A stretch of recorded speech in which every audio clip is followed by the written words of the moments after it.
aconteció que estaba Jesús orando y los discípulos lo observaban. Porque Jesús no era un pastor, un predicador, un rabino que salía al púlpito y daba su mensaje y se iba a su casa. Él vivía con ellos 24/7. Lo veían en toda ocasión, bajo toda vicisitud, bajo toda peripecia, respondiendo a todo desafío. Así que no había nada escondido en Cristo, era plenamente abierto, plenamente sincero, plenamente verdadero, y lo veían día y noche. Y cuando lo veían orar tanto, y un día oraba de una manera tal que uno de sus discípulos vino y le dijo, Señor, cuando terminó de orar, Señor, y me parece que el discípulo esperó bastante, porque Jesús oraba largo. No tenía nada de fondo que le decía, ya, termina, sino que oraba hasta que las velas no ardían.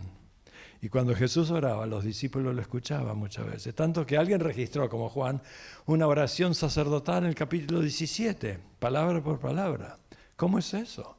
Yo creo que Jesús oraba y los discípulos siempre estaban al lado de él y aprendían a orar de su persona, de su ser, de su actitud, de su conducta. Cuando terminó de orar, uno de sus discípulos le dijo, Señor, enséñanos a orar, como Juan el Bautista le enseñó a orar a sus discípulos.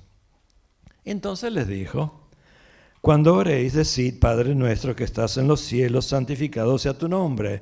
Venga tu reino, hágase tu voluntad, como en el cielo, así también en la tierra. El pan nuestro de cada día, dánoslo hoy, y perdónanos nuestros pecados, porque también nosotros perdonamos a todos los que nos deben. Y no nos metas en tentación, mas líbranos del mal. Y ahí termina Lucas el registro de la oración. Pero para los que quieren terminar lo que la iglesia agregó en el primer siglo y figura en el capítulo de Mateo, en el capítulo 6, Mateo nos dice las siguientes palabras, que cuando ores no seas como los hipócritas, porque ellos aman el orar en pie en las sinagogas y en las esquinas de las calles para ser vistos de los hombres. De cierto os digo que ya tienen su recompensa. Mas tú cuando ores, entra a tu aposento, cierra la puerta y ora a tu Padre que está en los cielos en secreto, y tu Padre que ve en secreto te recompensará en público. Y orando no uséis vanas repeticiones como los gentiles que piensan que por sus palabrerías serán oídos. No os hagáis semejantes a ellos, porque vuestro Padre sabe de qué cosas tenéis necesidad antes que se las pidáis. Vosotros pues oraréis así: Padre nuestro que estás en los cielos, santificado sea tu nombre. Venga tu reino, hágase tu voluntad, como en el cielo, así también en la tierra. El pan nuestro de cada día, dánoslo hoy. Y perdónanos nuestras deudas, así como nosotros perdonamos a nuestros deudores. Y agrega, y no nos metas en tentación, mas líbranos del mal. ¿Por qué? Porque tuyo es el reino, el poder y la gloria por todos los siglos. Es interesante que ambos nos están dando pautas de la misma oración. Uno dice pecados, el otro dice deudas, pero el pecar es contraer una deuda con Dios que no podemos saldar por nuestra cuenta, que nunca podríamos pagarle por nuestros pecados a Dios con cualquier cosa y esfuerzo que hagamos.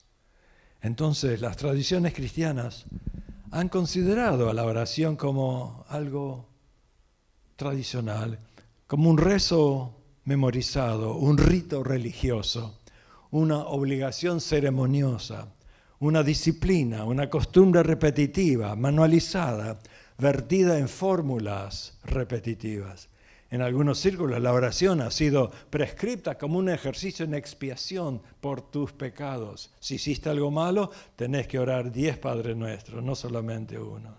Como que 10 refuerzan la cosa delante de Dios. El número, la frecuencia, parece que tenían en mente estas personas. Aparte, para que no se te pierda, tenés bolitas atadas con un violín para ir contando las oraciones, así no se te escapa ninguna. Y con eso estabas expiando tus pecados ante Dios. De eso hemos hecho el Padre Nuestro.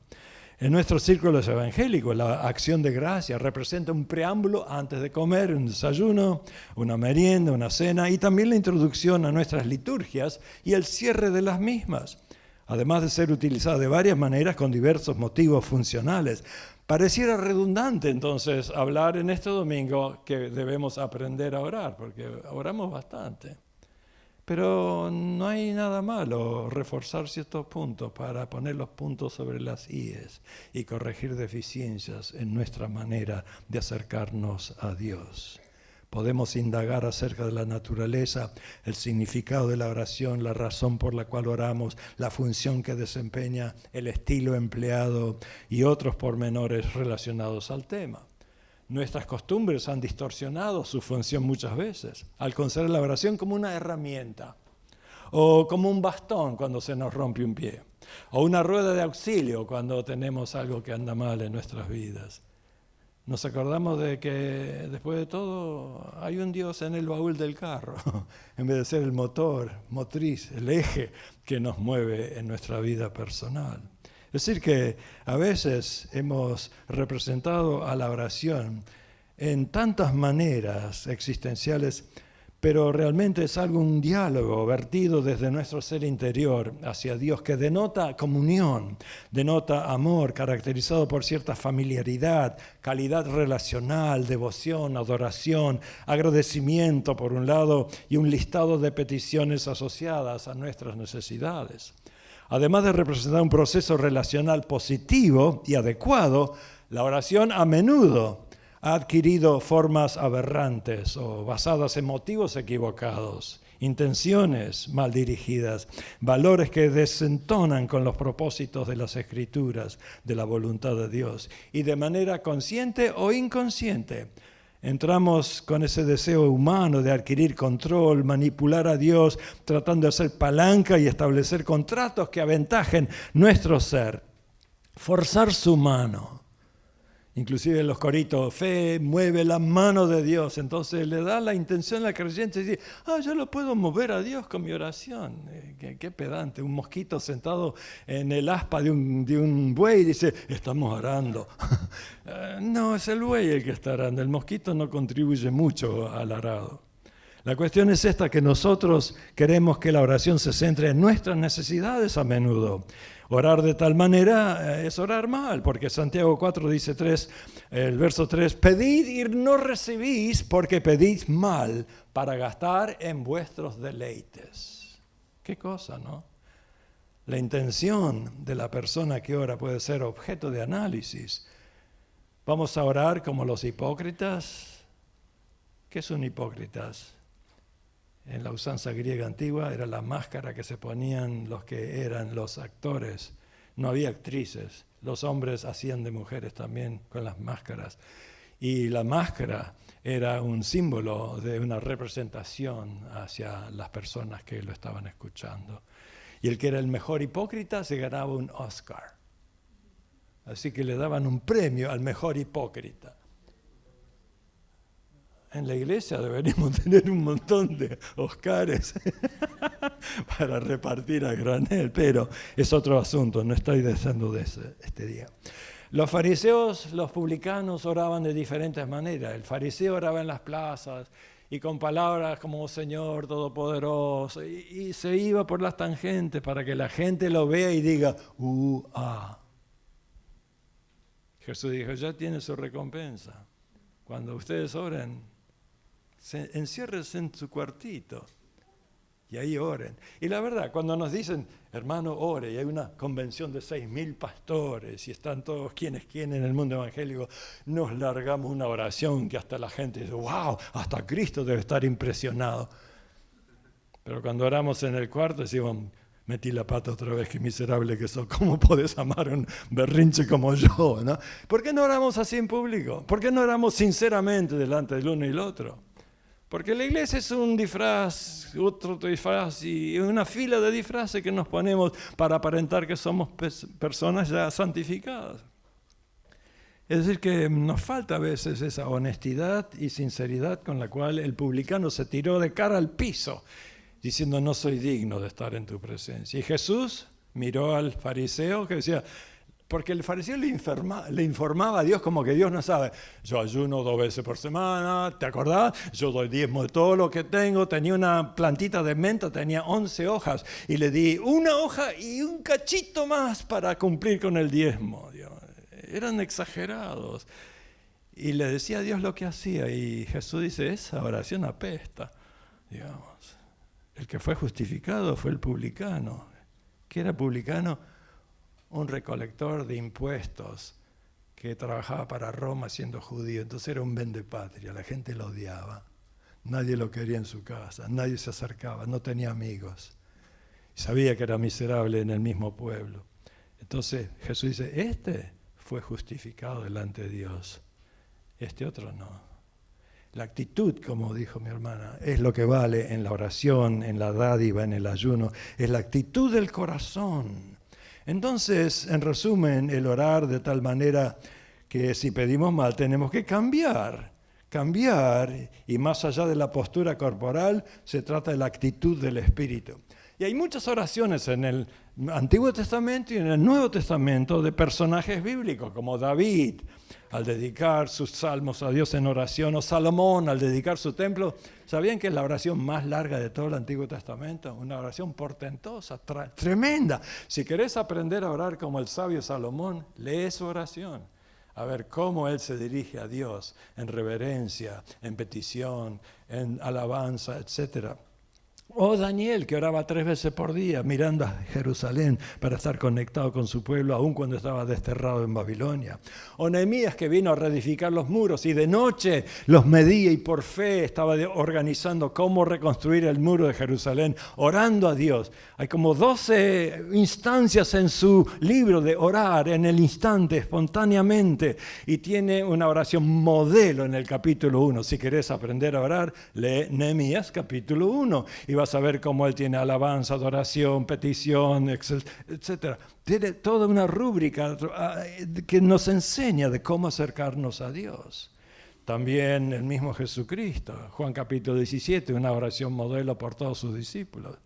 Pero aquí Jesús enseña el ABC. Ya que me piden, muchachos, le voy a decir una oración cortita, la pueden hacer en menos de 1 minuto.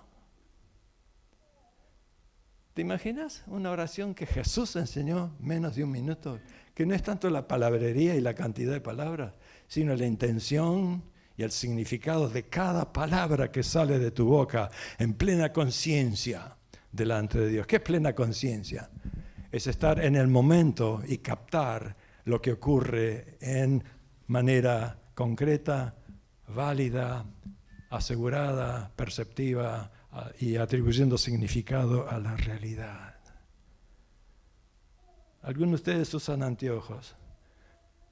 ¿Se dieron cuenta que el anteojo pesa sobre su nariz? Ahora sí, porque yo se lo dije. ¿Algunos de ustedes tienen un anillo en la mano porque están casados? ¿Se dieron cuenta del peso del anillo en su dedo? Ahora sí, porque yo lo mencioné. Un momento atrás estaban sin conciencia, era parte de lo que ocurre, pero ahora están plenamente conscientes. En inglés lo llamamos mindfulness. En uno de mis libros yo he redefinido mindfulness, el estilo cristiano y que practicamos como discípulos de Cristo. La primera manera es un enfoque direccional a propósito de la mente. El segundo es un desacoplado para procesar lo que estamos indagando y nuestros diálogos internos. Y el tercero es una manera enfocada, directiva, que energiza nuestra retórica interna para asegurar que estamos haciendo la voluntad de Dios y nos exhortamos a nosotros mismos. Muchos diálogos aparecen en la Escritura y los discípulos de Jesús tenían nociones acerca del ministerio precursor de Juan el Bautista que había enseñado a orar a sus discípulos. Entonces no se querían tirar atrás. Si Juan le enseñó, ¿por qué no nos enseña a vos? Ya aparecían miembros de iglesias de Buenos Aires que estaban compitiendo a ver quién es mejor, quién es más santo, quién es más esto, más lo otro. Enséñanos a orar. Entonces Jesús, bueno muchachos, así oren. Padre nuestro que estás en los cielos. El enfoque principal con el cual el puntapié inicial que hace que todo lo demás venga detrás es que nos dirigimos ¿a quién? A Dios. ¿Con qué petición? Ninguna petición. Es con adoración, es con alabanza, es con reconocimiento, es con devoción, es con loor. El enfoque principal es Dios, nuestro Padre Celestial. Somos sus hijos y debemos oír su voz y comunicarnos en diálogo. Y Jesús lo enseñó. Cuando orareis, decid, Padre nuestro. ¡Wow! Padre nuestro. Orar nos define como familia. Denota nuestro estado dependiente, precario, sumiso, obediente. Derivamos nuestro nombre. Pablo dice, bendito sea el Padre Celestial del cual todas las familias de la tierra derivan su nombre. ¿Derivan su nombre? Mi nombre es Pablo Polischuk. ¿Qué tengo que ver con el nombre de Dios o de Jesús? Les cuento algo risueño como psicólogo clínico en el Hospital General asociado a Harvard.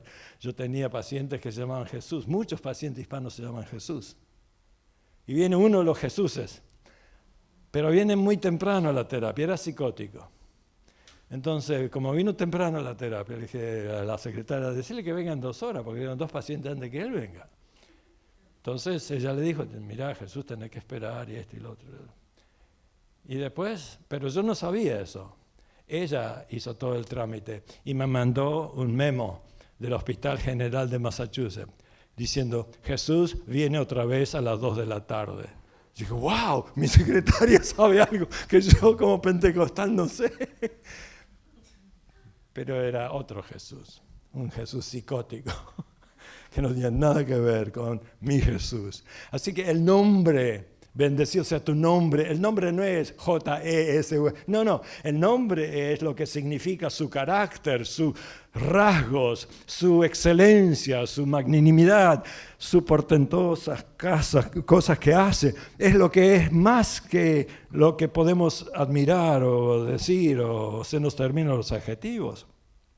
Denota nuestro estado precario delante del Padre y debido a la obra de Jesucristo que tenemos acceso a Dios. Y qué privilegio acercarnos a Dios. A veces la oración es un deber.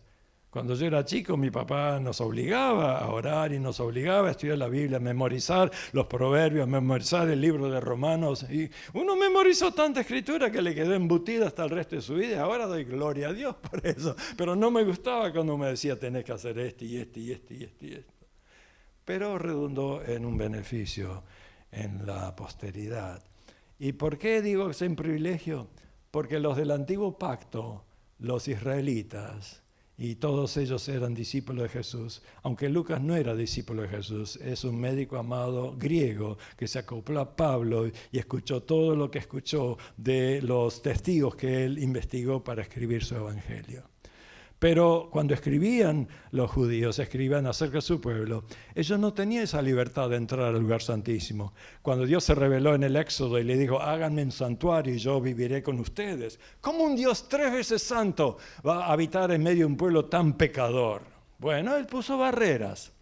Hizo un atrio, un tabernáculo y echó todo afuera y adentro sería los lugares santo y santísimo. Y en el atrio puso un altar con 5 ofrendas por el pecado, por la culpa, por la paz, una oblación presente de harina y un sacrificio totalmente quemado. 5 ofrendas para describir la naturaleza, el pecado que nos separa con Dios. Y como Cristo reunió 5 ofrendas en una y con una sola ofrenda hizo perfecto a todos los santificados.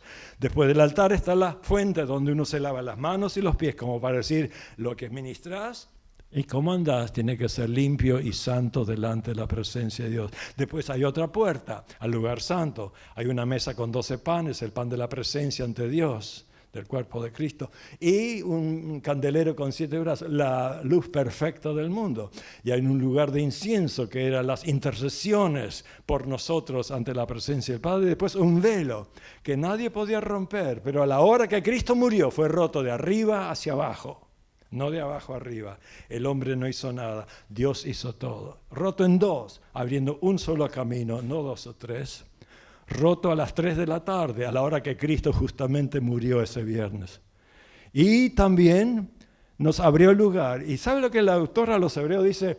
Tenemos entrada libre al lugar santísimo por el camino nuevo y vivo que nos abrió Jesucristo por el velo de su carne, cuando Él fue roto por nosotros para entrar nosotros a la presencia de Dios. Y en el arca estaba el maná, una vara de almendro que reverdeció y las tablas de la ley. El maná era el pan de vida, la vara era el símbolo del sacerdocio elegido por Dios, de los levitas, pero en este caso el sacerdocio de Cristo eterno, que no tiene nada que ver con Leví, viene de la tribu de Judá. Entonces está marcando un nuevo sacerdocio y también es el único que guardó la ley. ¿Por qué? Porque las primeras tablas, cuando Moisés bajó del monte después de 40 días, 40 noches, con el dedo de Dios escribiendo en las tablas, vio la orgía de Israel y agarró las tablas y las rompió. Y dice, eso no se hace conmigo. Lo mandó otra vez al monte. Y la segunda versión, cuando bajó, le dice, ponelas en la cajita, en el arca del testimonio. Porque era un símbolo de Cristo. Eres la puerta. Él es el altar, las 5 ofrendas, la fuente de lavamiento. Él es la luz del mundo, el pan de la presencia, el intercesor eterno, el velo roto en dos, el arca que muestra que es el maná, el de vida, y que es la vara de almendro que reverdeció y dio frutos de una noche para el otro día, como fue cortado de la tierra los vivientes, pero resucitó y dio el fruto de la salvación de muchos. Y es el único que no rompió las tablas de la ley, porque el dador de la ley fue el primero en romperla. Y nos enseña mucho acerca del nuevo pacto que vino a hablar de la sangre de Cristo, por la cual nosotros tenemos entrada libre a la presencia de Dios. ¡Qué privilegio! ¿Quién tenía ese privilegio en Israel? Una persona, el sumo sacerdote, una vez por año. ¿Cuántas veces venimos a la presencia de Dios? Por lo menos 52 domingos al año, y durante la semana, y durante nuestros días en la casa. ¿Cuántas veces venimos a la presencia de Dios? ¿Te imaginas venir una sola vez y con intermediarios que ni siquiera olfateás el lugar santísimo, ni lo ves? ¡Qué privilegio! ¿Entendemos ese privilegio de llamar a Dios Padre y de acercarnos a su trono de gracia? ¿Por qué lo tomamos por sentado? Si tenemos toda la historia del Antiguo Testamento y el nuevo pacto hecho en Cristo, en su sangre, te vuela la tapa de los sesos cuando sos mindful, cuando tenés plena conciencia de lo que Cristo hizo. Y ahí empezás a alabar y a glorificar y a ofrecer frutos de labios que confiesan su nombre y decirle Padre. Inclusive en Romanos 8, cuando Pablo está expresando por la entrada que tenemos, podemos llamar a Dios Abba Father, Abba Padre. Abba en Jewish o en hebreo es Padre. Está diciendo Padre, Padre, pero es una cosa más familiar. El Abba es un padre de familia. Entonces, en el sentido comunitario, somos familia. Y notemos cómo enseñan. No dice, cuando orás decir, yo vengo a ti, Padre, y yo te alabo, y yo... No, dice, nuestro Padre, perdona nuestras deudas, líbranos del mal, todo... No en singular, sino en plural. ¿Qué te hace pensar el Padre Nuestro? Que la oración no fue dada para nuestro individualismo, nuestro narcisismo, nuestro egoísmo, nuestra razón privada. Fue dada al cuerpo de Cristo, a sus discípulos, a su iglesia, para que seamos mancomunados, unidos en amor, para que todos sean uno, como Cristo, el Padre y el Espíritu Santo son uno. Que tengamos compañía los unos y los otros. ¿Sabes que los teólogos del primer siglo no podían definir a la Trinidad porque les costaba? ¿Y cómo ser tres, pero es uno, y son tres, sos uno? Entonces empezaron a cavilar y decir, denominamos a la persona como una hipóstasis y como una persona que se funde en amor extático. Éxtasis en griego es salirte de vos mismo y arrebatarte en el amor de la otra persona. Entonces un amor extático, hipostático, es el amor del Padre, el Hijo y el Espíritu Santo. No solo eso, están danzando juntos por toda la eternidad dentro de un perímetro. Y en griego y en hebreo estaban hablando cómo compaginar una palabra que encierra la Trinidad y llegaron al término pericoresis. ¿Qué significa? Perímetro y coreografía, donde tres personas danzan juntas por la eternidad dentro del perímetro que llamamos la Trinidad. Y así es que Cristo nos enseña a nosotros, que el amor de Cristo nos constriñe, pensando que si Él murió por todos, todos estamos muertos al pecado. Si Él resucitó, todos estamos vivos para Él. Así que, hermanos, estamos interpenetrados los unos con los otros. Esta iglesia en San Isidro es pericorética. ¿Podés repetir eso en tu mente? Somos una iglesia pericorética. Suena lindo, pero ¿qué significa? Que estamos interpenetrados los unos y los otros en el amor de Cristo que nos constriñe. Por eso decimos nuestro Padre. Por eso hablamos en plural, porque somos uno, aunque somos muchos. Diversidad en unidad y unidad en diversidad. Eso es lo que la iglesia de Cristo es. Y tenemos varias culturas en esta iglesia, varias naciones, pero somos uno en Cristo. Y después de decir Padre nuestro, dice, santificado sea tu nombre. No está contra nosotros, sino que dice, enfoquen bien, chicos, enfoquen de esa manera que es lo primordial, la prioridad en su oración no es su ser, la prioridad en la oración es Dios, a quien nos dirigimos. ¿Dicen amén? Aprendamos a orar de la forma que no empezamos, Señor, me duele una muela, Señor, se me rompió el auto, Señor, tengo plata para pagar los taxes. No, eso viene después. Primero viene darle bendición, alabanza y santificar el nombre de Dios. Pero ¿qué es el nombre de Dios? No son las letras, sino el significado de lo que significa llevar ostentar ese nombre. Porque cuando Moisés fue llamado para liberar al pueblo de Egipto, él le dijo a Dios, ¿y quién digo que me está enviando al pueblo si yo no te conozco, no sé tu nombre? Y aparte porque Moisés sabe que en Egipto había, pero dioses a roletes.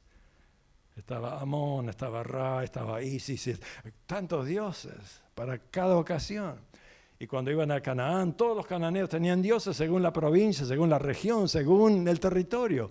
Los dioses eran territoriales y tenían nombres específicos. Y entonces Moisés dice, yo estoy confuso. Si le digo que otro más me mandó, no me van a hacer caso. Y Dios le dice, yo soy Yahweh, en hebreo. Yo soy el que soy, yo era el que era, yo seré el que seré. Pero no en una forma pasiva, yo soy el que soy, que será, será. No. Yo soy activo, creador, redentor, sustentador. Yo soy el que hace las cosas de la nada y formé todo el universo con mi palabra. Yo soy el que te va a rescatar de Egipto. Yo soy el que te va a guiar a la tierra prometida. Yo soy el que te va a bendecir. Entonces, santificar el nombre es reconocer la grandeza, la magnificencia de Dios, nuestro Padre Celestial, eterno, portentoso, inefable, inaccesible, altamente separado del pecado, puro, glorioso, ante el cual nos postramos como personas terrenas, mortales, precarias, carentes de energía espiritual y en necesidad de dependencia en su poder, su cuidado, su mantenimiento, su seguridad, su apego, su protección. Un Dios que pudiera aterrarnos con su presencia gloriosa, quien sin embargo nos invita a su trono de gracia y nos da el privilegio de llamarlo Padre. ¿Cómo no vamos a santificar su nombre? ¿Cómo no vamos a adorarle y bendecirlo? El Señor de la casa demanda en primer lugar la adoración de la casa del Señor. Y te pregunto, si estás sirviendo a Dios, ¿es tu servicio primero a la casa del Señor o al Señor de la casa?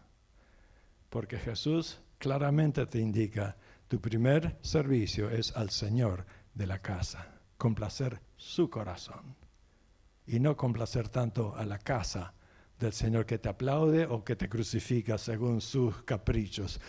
El Señor de la casa merece la gloria, la honra sempiterna. La oración expresa nuestra reverencia, nuestra adoración y ofrecemos sacrificios agradables, fruto de labios que confiesan ese nombre con devoción, sumisión, alabanza, reconociendo su grandeza, pero también expresa nuestra espontaneidad.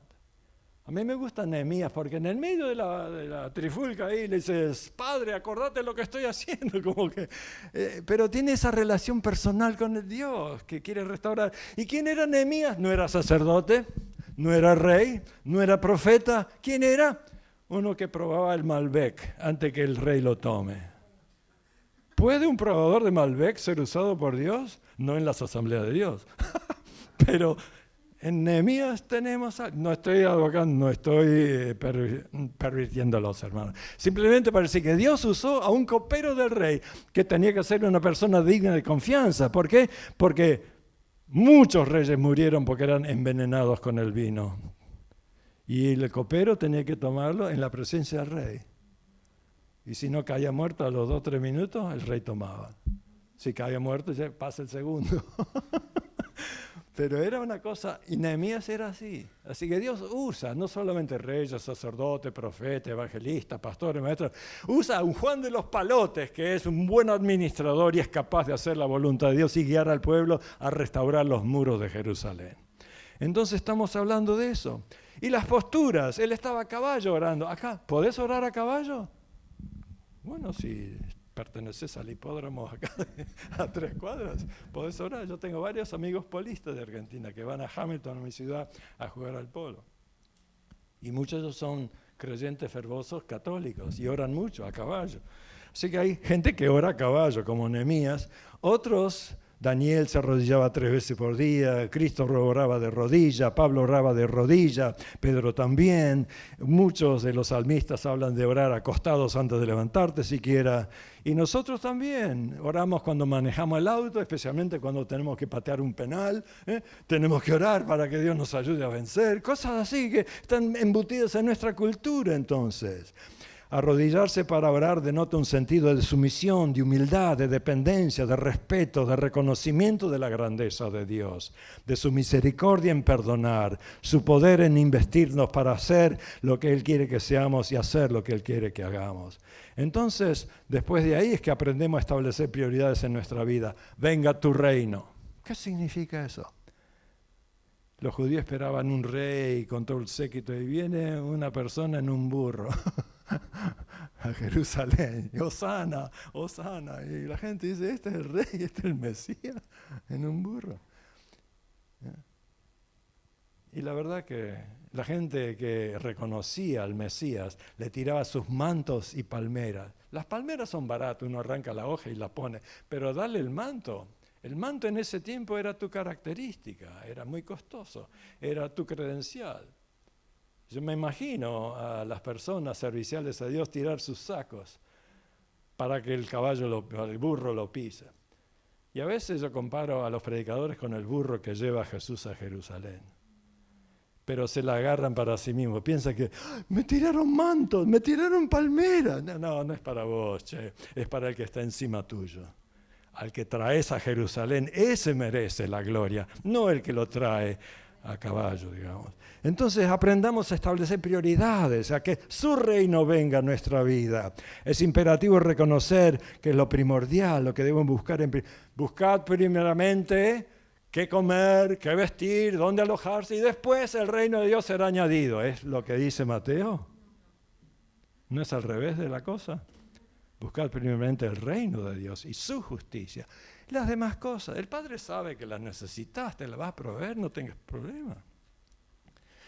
Pero cuando levantamos peticiones, la mayoría de las peticiones, Señor, yo necesito un trabajo, necesito un carro. Y está lindo orar los unos por los otros, pero oremos para que su reino sea implantado en la tierra en primer lugar. Aprender que hemos sido creados para su gloria, que su reino sea establecido, su dominio, su autoridad sobre nuestras vidas, que impere en nuestros corazones, en nuestras mentes, en nuestra voluntad, de una manera concreta. Un reino de luz contra las tinieblas de este mundo, dándonos el poder de andar y vivir en amor y en paz. Y es necesario reconocer el señorío de Cristo sobre su iglesia. El año 65 para adelante empezó un movimiento de renovación donde la primer y principal misión era predicar a Jesucristo como Señor. Y después, porque todo el mundo quería la salvación, pero no rendirse al señorío de Cristo. Entonces, cuando venía Cristo, inclusive los predicadores decían, venga Cristo que le va a dar paz, le va a dar gozo, le va a dar un trabajo, Era un Cristo de ofertas, no de demandas, de ofertas. Entonces la gente venía y después las demandas venían, este no es el Cristo que me predicaron, el Cristo de la piecita de atrás suena diferente que el Cristo del púlpito de adelante. ¿Por qué? Porque estamos diciendo, ahora que es salvo, ahora pórtese bien, y le damos 40, 50, 613 mandamientos como los fariseos, digamos. Jesús dice, no, esto no es. Mi yugo es liviano, mi carga no es pesada como la romana, pero mi reino va a ser implantado en sus corazones y ya está entre vosotros y en vosotros está. Así que ya Cristo imperaba en el corazón de sus discípulos. Necesario reconocer el señorío de Cristo. Mi señora viene de descendientes de Inglaterra y de Escocia. En Inglaterra hay una casa de señores, the House of Lords. Todos son señores. Y como el cambalache, el tango dice que cualquiera es un señor, digamos. La palabra señor no significa nada. Señor Juan, señor Pérez, el señor carnicero, el panadero, son señores. En el tiempo del Nuevo Testamento, cuando esto dice Jesús es el Señor, no se usaba para cualquiera. Era para el César solamente, o para uno que compraba un esclavo en el mercado y se lo llevaba a su casa, que era el Señor de este esclavo. Llamar a Jesús Señor te hace un esclavo. ¿Te gusta esa palabra? ¿Sabes cómo se denominó Pedro, Juan, Pablo? Se llamaba Pablo, esclavo de Jesucristo. Juan, esclavo de Jesucristo. No te cae bien la palabra esclavo, ¿no es cierto? Se han roto las cadenas, libertad, el himno nacional, nos sacudimos el yugo de España, no queremos ser esclavizados. Pero de ahí venís a Cristo y dice, ¿vas a hacer o no? En Israel, en el jubileo, se daba libre a todos los esclavos, pero el que quería quedarse en la casa, porque el dueño era tan bueno, le agradaban la oreja derecha y le ponían un anillo, y era un símbolo de esclavo por amor. Que pudieron ser libres, me quedo en la casa de mi amo porque Él hizo todo por mí. Y Pablo se llamó así, Juan se llamó así, todos los apóstoles se consideran esclavos de Jesucristo. Eso significa reconocer que Él es Rey y nosotros somos súbditos, obedientes de su palabra. Hablar de obediencia no es muy popular entre nosotros. Hablar de servitud, siervo líder. Cuando mi papá era pastor, entonces venían los grandes siervos del Señor. Y mamá tenía que correr la mejor gallina, hacerle el mejor puchero, porque el siervo del Señor viene. Y yo pensaba, ¿siervo? Acá le estamos sirviendo con la alfombra roja. ¿Qué clase de siervo es ese? Nosotros somos los que servimos al siervo. Gran siervo, me va a lustrar mejor los zapatos, me va a planchar mejor las camisas si es un gran siervo, ¿sí o no? Si es un gran siervo, me va a servir con bandeja. No, él venía y yo lo tenía que servir en bandeja. Estamos al revés nosotros. La palabra Señor y la palabra siervo han sido tergiversadas en la iglesia evangélica y es hora que le pongamos los puntos sobre esas sillas. ¿Por qué? Porque nuestra identidad, nuestra idoneidad, nuestra integridad, nuestra intimidad, nuestra industriosidad tienen que estar calibradas con el señorío de Jesucristo. Ponerle los puntos sobre las sillas. Ese es un libro viejo que yo publiqué en los 90 por ahí. Aprendamos a negarnos a nosotros mismos al orar, hágase tu voluntad y no la mía. Hágase tu voluntad. ¿Qué significa orar que Dios haga su voluntad? Que uno se desprende de sus derechos, que no reclama, que no chilla ni patalea cuando las cosas vayan bien o mal. Su voluntad sea hecha. Y a veces la voluntad de Dios nos lleva a caminos que no queremos afrontar. Cuando Jesús está en Getsemaní y ora, Padre, ¿no tenés otro plan? ¿No hay una alternativa? ¿O tengo que tomar el pecado de toda la humanidad y identificarme con esa copa y tomar la copa en Getsemaní para morir el próximo día en el Calvario? ¿Qué es tomar la copa del pecado de toda la humanidad, desde Adán hasta el último que todavía va a existir y que todavía va a seguir pecando? Dios juntó una condensación de todo el pecado de toda la humanidad en una copa y se la ofrece a Jesús en Getsemaní. Yo en el culto anterior dije, tenía un amigo que bebía solamente agua Perrier de Francia con burbujitas cristalina. Y me imagino ese amigo, si yo voy a una zanja que está con agua podrida, con paramecios, amebas, y agarro un jarra y le digo, toma, es repulsivo, es algo repugnante. ¿Cómo va a tomar eso cuando está acostumbrado a Perrier, al agua francesa con burbujitas? Mucho más que eso es lo que Cristo hizo en Getsemaní. El que no conoció pecado, el impecable, el que desafió a la gente. ¿Quién de ustedes me redarguye de un pecado? Hacé la prueba. Yo tal vez hice la prueba con mi familia. Me paré con mi familia. ¿Quién de ustedes encuentra una falta en mí? Por 2 horas me encontraron todas mis faltas. Era muy abierto con nuestros chicos y nos decía la cosa rajatabla porque le enseñamos que sean sinceros con nosotros. Parate en tu familia y dice, ¿quién de ustedes me redarguye pecado? O el marido a la señora. A ver, encontrame una falta en mí. Pero Jesús lo dijo y nadie fue capaz de encontrar una falta. Era impecable. Y el que no conoció pecado, Dios lo hizo pecado por nosotros. Cargó en él el pecado de todos nosotros y a su Hijo no perdonó, antes le entregó por nosotros. Y Pablo dice, si a su Hijo lo entregó por nosotros, ¿cómo nos dará con él todas las demás cosas? Imagínate que vas a una tienda y te compras una blusa, un pantalón y pagás bastante caro eso y te lo dan en una cajita de plástico y dices, ¡oh, la cajita de plástico para mí! ¡La cajita! Che, pagaste por la prenda, la cajita viene casi gratis, viene de Yapa. La cajita. Mira, si Dios nos dio a Cristo, es el don inefable, ¿qué le cuesta darte las bendiciones que vienen con la salvación? Todo lo que recibe Dios es una cajita de plástico comparada con lo que Él dio por nosotros en la cruz. Aprendamos a negarnos a nosotros como Cristo, que se anonadó a sí mismo y tomó forma de siervo, y hallado en condición de siervo se hizo obediente hasta la muerte y muerte de cruz. Por eso Dios lo exaltó hasta lo sumo y le dio un nombre sobre todo nombre, el Kyrios, el Señor, ante el cual toda rodilla se dobla en el cielo, en la tierra y debajo de la tierra, y confiesa que Jesucristo es el Señor para la gloria de Dios Padre. Es necesario reconocer ese señorío, pero no podemos forzar la voluntad de Dios al orar. Debemos captar su respuesta y aceptar esa voluntad debido a nuestra precariedad humana y nuestro estado en pugna espiritual. Y la Biblia nos enseña el hecho que debemos ser constantemente personas de oración.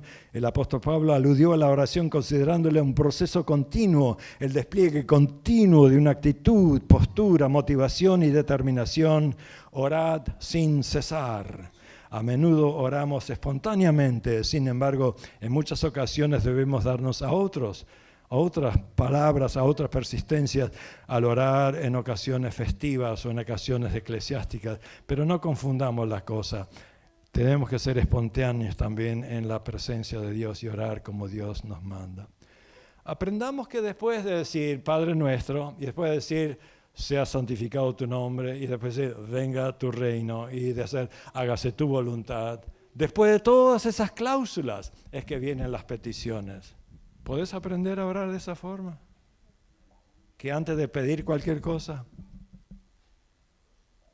Es como si alguien te invita a su casa y es un potentado que tenés que por poco limpiarte todo antes de entrar a las alfombras blancas y los sillones magníficos. ¿Qué va a decir?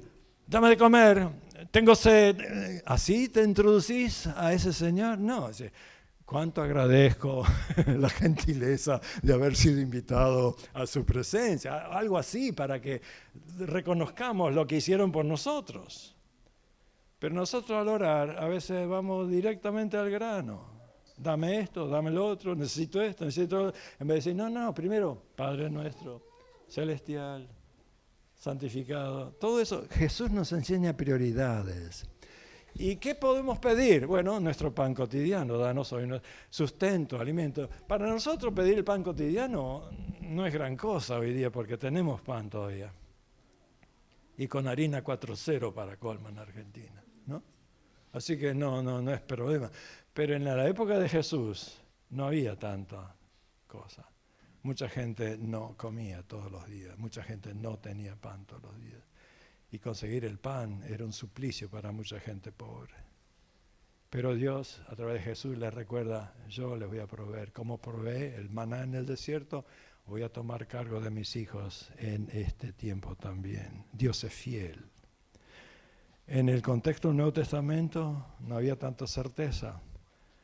Denota una dependencia continua de su provisión. En segundo lugar, perdona nuestras deudas. Es decir que siempre erramos, por más que querramos, porque la ley del pecado y la muerte impera aún en los creyentes que a veces no se portan como deben. ¿Qué es la ley del pecado y la muerte? La ley del pecado y de la muerte es inexorable, un principio que admite una excepción en un mundo cerrado, según Newton. Si yo largo una pelota de plomo de la punta de la iglesia al pavimento, cae a tierra con 9.8 metros por segundo al cuadrado. La tiro de vuelta, lo mismo. La tiro 100 veces y lo mismo pasa. Y si agarro a mi hermano chileno o al pastor Rocco y los tiro de ahí y vienen de cabeza, los dos caen a tierra con 9.8 metros por segundo al cuadrado. ¿Qué diferencia hay entre una pelota de plomo y mis hermanos? Según la interpretación. Estoy bromeando totalmente, ustedes saben eso. Es simplemente para decir que en el mundo físico las leyes se cumplen. Y Pablo aplica la ley del espíritu y la ley del pecado. La ley del pecado dice que todo pecador, tarde o temprano, va a pecar. Inexorablemente va a caer a tierra. A menos que haya otra ley que superseda y que lo arreste y que lo ataje para que no caiga a tierra. Y esa es la ley del espíritu de vida de Cristo Jesús. Sin Él pecamos inexorablemente. Con Él nos guardamos de pecar porque nos da la fortaleza de resistir al malo y de hacer la voluntad de Dios. Porque la ley del espíritu opera en nosotros. Perdona nuestras deudas. Es bueno confesar todos los días. Es bueno confesar paulatinamente nuestros pecados a Dios para ser perdonados y limpios.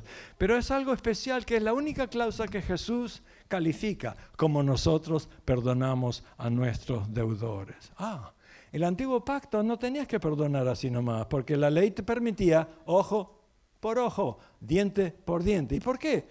¿Por qué ojo por ojo y diente por diente? Porque Dios sabe que si vos me bajas un ojo, yo te bajo los dos. Dije, no, uno solo. La ley es justa. ¿Me baja un diente? Toda la dentadura. No, diente por diente. Es algo justiciero, equitativo, que salvaguardaba a la nación de Israel. La puso Dios. Entonces los judíos siempre se agarraban del talión, ojo por ojo. Mira ahora inclusive Israel. Ellos no van a parar hasta que amasijen a todos los Hamas. A ellos no es que ellos ponen la segunda mejilla, el segundo ojo, no, ellos quieren amasijar a todos los que hicieron mal, porque todavía están en el antiguo pacto en su mente. Ellos dicen ojo por ojo, diente por diente, y aún más, una retaliación que va más allá de la ley. La cuestión es esta, que en el Nuevo Testamento Jesús viene y dice, habéis oído ojo por ojo y diente por diente, más yo os digo, el que les pega en una mejilla, ponga la otra. ¿Está Jesús enseñando masoquismo? Introducción al masoquismo. O introducción a la codependencia. O introducción a la debilidad espiritual. No, Jesús enseña la ley de la libertad. No seas atrapado por el golpeador, no seas definido por el golpe. Tú eres un discípulo de Cristo que no solamente afronta eso, dice, no voy a responderte como vos, no voy a bajar a tu altura, porque en mi mente yo soy libre y te perdono. Wow.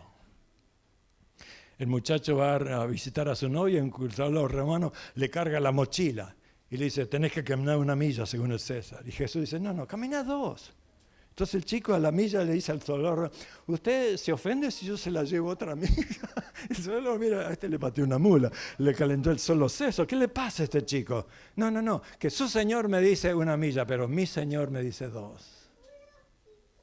No me atrapás, acuñaste mi moneda, imprimiste tu sello romano, todo es la ley romana, pero no conquistaste mi espíritu, porque mi espíritu le pertenece a Jesús, el Señor. ¿Sabes lo que pasaba con los cristianos que llamaban a Jesús Señor en el tiempo de César? Porque el Imperio Romano obligó a todo el mundo a levantar la mano y decir, César es Señor. Y uno tiene que decir, César es Señor. Y me imagino un chico cristiano que va y el romano dice, César es Señor. Y el chico dice, Jesús es el Señor. Cortarle la cabeza a ese. Daban su vida al llamar a Jesús Señor. Eso significa el señorío de Cristo. Eso significa estar en la gracia de Dios. El perdón del antiguo pacto era retaliatorio, había que pagar. El perdón del nuevo pacto dice, yo te perdono. Aún estando en nuestros pecados, Cristo murió por nosotros. No esperamos que mueva un dedo. Aún siendo pecadores, Él murió por nosotros. ¿Y sabe qué dice el nuevo pacto? Pondré mis leyes en sus mentes, en sus corazones las escribiré y me serán por pueblo. Perdonaré sus pecados y no me acordaré jamás. No me acordaré jamás de sus pecados. Yo en mi computadora tengo 2 teclas que puedo usar cuando me equivoqué en una palabra. Una en inglés es lo que llamamos strike over. ¿Cómo se dice en español? Cuando uno pone una rayita a través de la palabra. Tachado, pero se nota el error, ¿sí o no? Lo taché, pero igual te das cuenta que fue un burro que me equivoqué. Pero si yo aprieto delete o borrar, ¿qué pasa con eso? Vos no sabés que si yo nunca cometí ese error. ¿Y cuál de las dos teclas te parece que me gusta más? La segunda. Y por eso me gusta mucho más el nuevo pacto que el antiguo, porque el antiguo pacto la sangre cubría el pecado, el nuevo pacto lo remueve y te perdona y Dios se olvida de sus pecados y no me acordaré jamás. Entonces, es algo glorioso orar al Padre Nuestro con esa mentalidad de perdonar cuanto podamos a toda hora para ser perdonados por Dios. No nos metas en tentación. Tanto el enemigo de nuestras almas como las corrientes de este siglo, bajo su dominio, nos atrapan con tentaciones que debemos resistir. Líbranos del mal, sea el mal en su sentido genérico o el mal personificado en Satanás. No podemos ignorar las acechanzas del enemigo. Por eso oramos que nos libre del mal, que nos proteja. Y el epílogo añadido es que porque tuyo es el reino, tuyo es el poder y toda la gloria, hace como un sándwich entre la prioridad de enfocar sobre Dios y la prioridad de terminar enfocando en Dios. Y ahí no queda la cosa, porque Lucas escribió en mi primer tratado, oh Teófilo, ese es los Hechos capítulo 1, yo te escribí las cosas que Jesús comenzó a hacer y enseñar, ahora las sigo. El libro de los Hechos narra cómo Jesús siguió trabajando a través de los discípulos y cómo siguió enseñando a través de Pablo y de Felipe y de Pedro a sus discípulos. ¿Y qué te parece con la oración del Padre Nuestro? ¿Ahí se quedó la cosa? No. Jesús sigue enseñando a la gente cómo orar. Y te invito a orar como Pablo oraba por los Efesios en el capítulo 1. Es una oración magnífica, no solamente confesar la falta y dar gracias en todo y declarar nuestro concernir por el semejante descentradamente, sino que se trata de aprender que hemos sido rescatados. En Efesios 1 nos da pauta de que hemos sido preformados en la voluntad de Dios ante la fundación del mundo, después formados en el Edén y en el vientre de nuestra madre, después deformados por el pecado y después informados por el Espíritu en el Evangelio y después reformados por la gracia y después transformados por el Espíritu y finalmente conformados a la imagen de Jesucristo. No me da tiempo para que me repitan, pero ¿me escucharon? Hemos sido preformados, formados, deformados, informados, reformados, transformados y vamos a ser conformados a la imagen de Cristo Jesús. Toda la teología en un solo santiamén. ¿Por qué? Porque es la obra de Dios por nosotros. Y Pablo exalta esa obra a los Efesios capítulo 1. Y entonces está orando por ellos. Y con esa oración yo quiero orar por ustedes también, plegándome a Pablo. ¿Cómo oró Pablo por los Efesios? Y me parece que seguimos orando por ustedes aquí en San Isidro. Que Dios ilumine los ojos de su entendimiento, que contrarreste la ceguera espiritual y que revele a Dios, que alumbra, descorre el velo, les otorgue la perspicacia espiritual, los ojos de su entendimiento, para que vean y no sean incautos o necios, sino que sepan cuál es la esperanza a la cual les ha llamado, cuáles son las riquezas de la gloria de su herencia en los santos en Cristo, cuál es la supereminente grandeza de su poder para los que creemos, que resucitó a Cristo de los muertos y opera en nosotros. Y Pablo termina esa carta apelando a los Efesios que oren en todo tiempo, con toda oración, con toda súplica, velando en ello con toda perseverancia y súplica por todos los santos y por su propio ser para predicar el Evangelio, y que sean fortalecidos con poder en el hombre interior por el Espíritu, para que sean fortalecidos en su nuevo ser en Cristo, el agente dotado del control ejecutivo, legislativo, judicial, ético, moral, empleando sus facultades cognitivas, emocionales y volitivas en hacer lo que Dios desea. Y que habite Cristo por la fe en vuestros corazones, arraigados, cimentados en amor, y que adquieran perspicacia, entendimiento y sabiduría, y que sean capaces de conocer no solo acerca de Jesucristo, sino a Él como un sujeto relacional y lleno de conocimiento y la plenitud del amor de Dios, de mantener la unidad del Espíritu mediante el anudado de la paz comunitaria, y que su amor abunde aún más y más en ciencia, en conocimiento, que aprueben lo mejor, a fin que sean sinceros e irreprensibles. ¿Oramos así? La montura le queda grande al caballo a veces, pero así oraba Pablo por sus discípulos, más allá del Padre Nuestro. Lee Efesios 1, Efesios 3, Efesios 6, Filipenses 1, Colosenses 1. Y vas a ver las oraciones de Pablo, profundas, teológicamente informadas, escrituralmente empaquetadas. ¿Oramos así?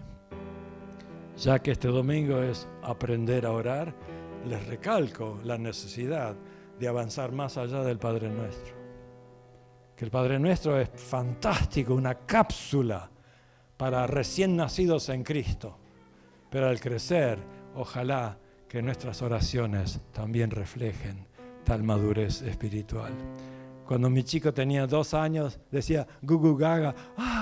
Dice Gugu Gaga. Pero si tiene 23 y dice Gugu Gaga, lo mando al psicólogo. Entonces aprendamos a orar, ¿ok? En vez de decir Gugu Gaga por 10, 20, 30 años. Aprendamos a alabar, a glorificar, a magnificar y a orar descentrados hacia nuestros hermanos.